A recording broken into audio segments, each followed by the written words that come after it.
Worth It Wednesday. Every Wednesday we send an email with a principle worth learning, a question worth answering, and a recommendation worth taking. If you want to be a part of the community that gets this email, you can sign up for Worth It Wednesday at pathforgrowth.com.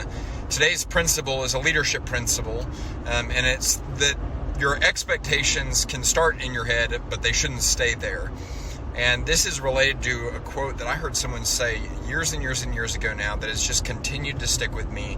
And it has just been so helpful for my work, for my leadership, for my life, for my relationships. It just kind of transcends circumstance in so many ways.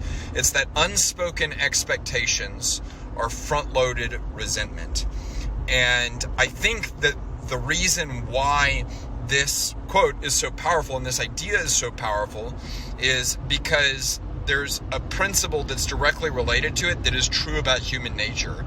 And it's that people experience deep-seated dissonance when their reality differs from their expectations. Now, conversely, if we look at the flip side of that, the cool thing is that people experience outrageous harmony and internal unity, and what I would say is integration, whenever their reality aligns with their expectations.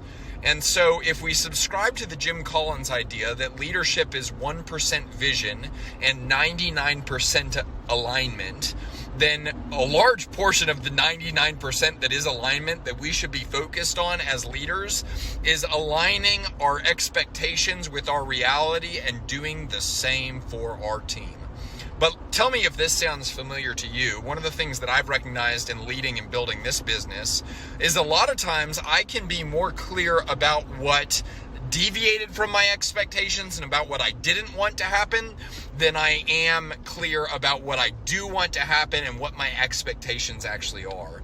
And in many ways, I think one of the reasons why I do that and why I've seen other leaders do this is because it requires less energy, it requires less forethought, it requires less risk and creativity.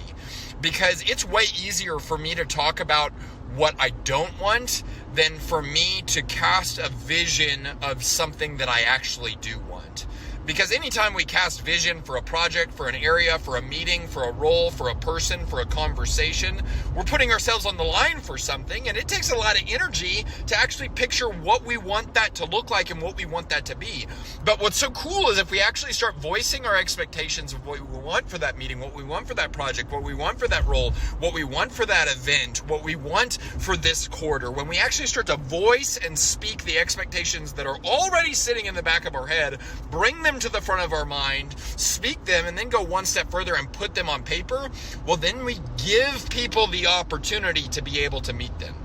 But this is so abnormal, it's not even funny. What I see more often than not is teams of people that are walking around paranoid because they don't know what the leader's expectations are. They just know it's bad when they don't meet them. That's a failure of leadership. We always say you're responsible to people, but you can't be responsible for people. But, I mean, there's actually a piece of that that's really important to understand. You are responsible to do some things, and one of your primary responsibilities as a leader is to take the expectations that are in your head and communicate them openly so that people can understand them, because if they can understand them, then they can achieve them. So remember, your expectations can start in your head, and by the way, they will start in your head. They just can't stay there. And so you need to voice them, you need to communicate them, and you need to get them on paper as fast as possible and as clearly as possible. Y'all have a killer Wednesday. Let's go, let's go, let's go.